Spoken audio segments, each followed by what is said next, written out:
자장면 한 그릇 7,000원, 삼겹살 1인분에 2만 원. 우리 앞에 놓인 가격입니다. 월급은 그대로인데 장보기도 무섭고 외식하기도 무섭습니다. 추석도 코앞인데 물가는 왜 이렇게 오르는 건지, 언제까지 오를 건지 알아보겠습니다. 최철 숙명여대 소비경제학과 교수님 화상으로 연결해 볼게요. 교수님 나와 계시죠? 소심한 취미가 발생할 수 있사오니 답변은 주의. 네, 교수님. 예, 안녕하세요. 네, 예, 잘 예, 들리시죠? 예, 안녕하세요. 예, 예. 자, 저희 궁금한 게 있어서 몇 가지 좀 여쭤보겠습니다. 한국소비자원 가격 정보 종합 포털 참 가격이 있는데 여기 보니까 많이 찾는 8개 외식 품목이 가격이 쫙 나와 있더라고요. 근데 지난해하고 비교해서 보니까 많게는 10% 이상 오른 품목들이 있었는데 한 해 사이에 10% 오른 거면 어마어마한 거잖아요. 가격이 왜 이렇게 한 해 사이에 많이 오른 걸까요? 기본적으로 그 팬데믹 이후에 그 시장 상황을 보면 이제 그 수요와 공급에 있어서 수요는 이제 많이 회복을 하고 수요가 증대하는데도 불구하고 이 공급이 이제 거기에 미치지 못하다 보니까 전반적으로 물가가 계속 이제 오르고 있는 현상이 계속되고 있습니다. 예. 더구나 지금 이제 보통 이제 외식 같은 경우에는 그 외식 가격을 형성하는 여러 가지 요인들이 있는데요. 우선 뭐 식재료 가격부터 그 농수산물이 공급 불안정으로 인해서 가격이 많이 올랐고요. 예. 그리고 또 뭐 임대료라든지 또 개인 어떤 인건비 뭐 이런 등등의 비용들이 오르다 보니까 전반적으로 그 외식 가격이 상승하게 된 것으로 보입니다. 음. 그래서 이 상승은 어떻게 보면 물가가 이렇게 오르는데 이 외식 가격이 너무 오른 것이 아니냐 하는 생각을 갖게 되는데요. 예. 전반적으로 수익을 형성하는 많은 그러한 그 비용 상승의 원인이 반영돼 있다고 볼 수가 있겠습니다. 예, 서울 지역 8개 외식 품목 가격 변화를 저희가 그래픽으로 보여드렸는데 항목을 보면 뭐 자장면은 물론이고 비빔밥, 칼국수, 김밥, 백반 이런 거 서민들이 정말 즐겨 찾는 음식이거든요. 그런데 그 중에서도 가장 많이 오른 품목이 바로 자장면이었습니다. 지난해 8월에는 6,300원이었는데 1년 뒤에 6,992원, 그러니까 거의 7,000원에 육박한 거거든요. 어느새 자장면 한 그릇이 7,000원이 된 걸까요? 어떤 영향이 있다고 보십니까? 말씀드린 그 식재료 가격 그 원가 상승이 이제 그 중요한 어떤 원인이라고 볼 수가 있겠고요. 예. 그리고 또 하나 이 이제 자장면이라든지 이러한 그 외식 품목의 특성을 보면 소비자들이 즐겨 찾는 그러한 이제 외식 품목입니다. 이제 그 이야기는 사실 수요에 있어서도 그 품목상 소비자들이 이 가격이 많이 올라도 그만큼 이제 수요량을 많이 줄이는데 음. 좀 덜 작용하는 그런 품목들이 있는 거죠. 이제 예. 이걸 우리가 이제 보통 탄력성이란 개념으로 설명하기도 하는데 소비자들은 자장면을 평소에 이제 즐겨 먹고 하다 보니까 이 가격 인상에 대해서 좀 더 그 어떤 둔감한 반응을 나타낼 수가 있는 겁니다. 그런데 사실 이렇게 자장면 가격이 이렇게 10% 이상으로 크게 오르다 보면 아무래도 이제 소비자들도 이런 가격 부담을 이제 가격 부담을 생각해서 예. 아무래도 이제 소비를 더 크게 늘려나가기는 어려울 수 있을 거로 보입니다. 그럼 품목 중에 냉면에 삼겹살 고기 싸 먹으면 진짜 맛있잖아요. 그런데 삼겹살 먹고 냉면 한 그릇 먹고 하면은 1인용 식사 가격이 거의 3만 원에 육박하더라고요. 삼겹살 가격은 왜 오른 걸까요? 삼겹살 가격은 이제 보통 이제 육류 가격 원가가 이제 큰 영향을 미치는데 예. 사실 최근에는 육류가 조금 가격이 좀 안정세를 보이고 있습니다. 그런데 기본적으로 이제 삼겹살의 경우에도 아까 말씀드린 자장면처럼 우리나라 사람들이 이제 즐겨 먹는 그런 이제 식품이다 보니까 아무래도 이제 그 가격 상승에 비해서 그 수요량이 줄어드는 그 반응하는 것이 좀 더딘 측면이 있고, 그리고 삼겹살은 이제 보통 그 소고기보다는 좀 더 저렴하다는 그런 인식이 있어서 예. 가격이 조금 더 오르더라도 이 다른 어떤 대체 그런 그 육류 식품보다는 조금 더 소비가 이어질 수 있는 그런 특징도 있는 것이죠. 음. 메뉴판 보면 한 번 오른 가격이 또 떨어지는 경우는 저는 거의 보지 못했거든요. 전문가분들도 이제 다시 내리기 힘들다라고들 말씀을 하시는데 지금 물가가 안정되면 더 내릴 수도 있는 거 아닌가 싶기도 한데 왜 어렵다고 보십니까? 뭐 외식 사업자들 입장에서도 여러 가지 그 원가 상승의 부담이라든지 그리고 또 이제 기본적으로 우리 경제가 지금 고물가 상황이기 때문에 예. 그 외식 사업자도 예전보다는 더 많은 그런 소득을 창출하려고 하는 이제 그런 동기가 있게 되죠.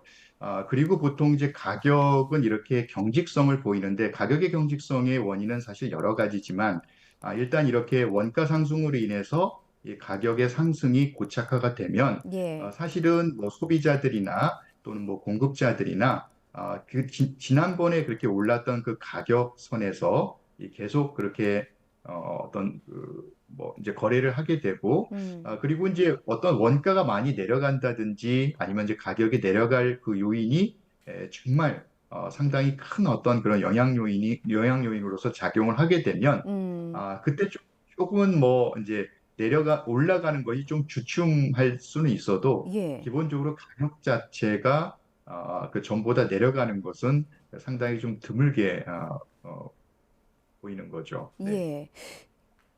음식 가격이 오르면 사 먹는 소비자는 좀 부담스러울 수 있겠지만 자영업자분들 입장에서는 그 원재료가 오른 만큼 가격도 오르니까 나쁘지 않을 것이라고 생각을 할 수도 있는데 이게 사실은 그렇지 않다면서요. 음식 가격이 올라도 자영업자들은 힘들다는데 어떤 이유 때문일까요?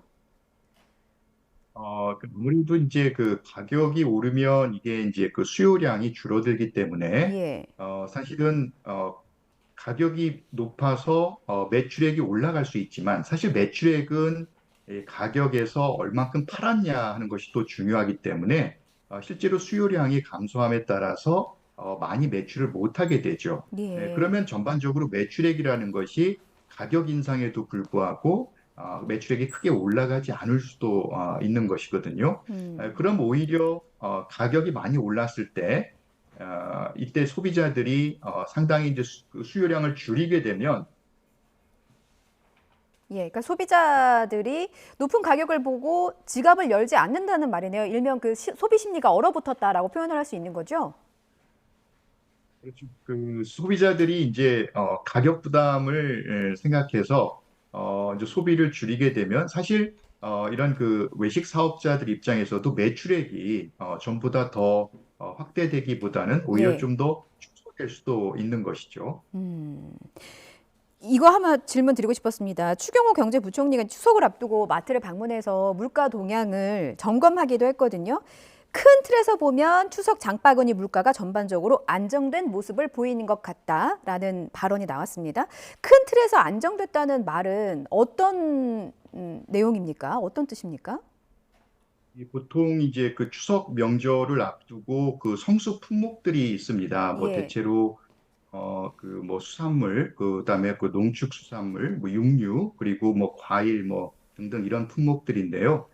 사실 이런 품목들이 이제 공급이 안정적이어야만 그래야 이제 수급 안정에 따라서 가격이 안정될 수 있는데 사실 뭐 그 수산물의 경우에도 요즘 어획량이 감소하면서 그 수산물의 가격이 좀 오르고 있고 하지만 저 육류는 조금 이제 그 안정세를 이제 보이고 있습니다. 그래서 전반적으로 이렇게 성수 품목들을 놓고 봤을 때 예, 전반적으로 작년 추석에 비해서는 조금 이제 가격이 내려갔다라고 이렇게 지금 파악을 하고 있는 것이고요.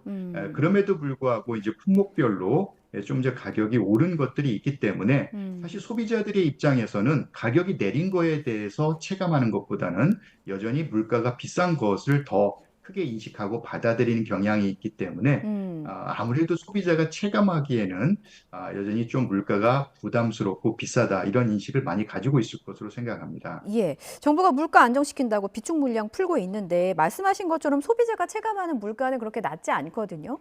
어떤 식으로 좀 관리를 해야 소비자들이 조금 더 물가가 안정됐다라고 느낄 수 있을까요?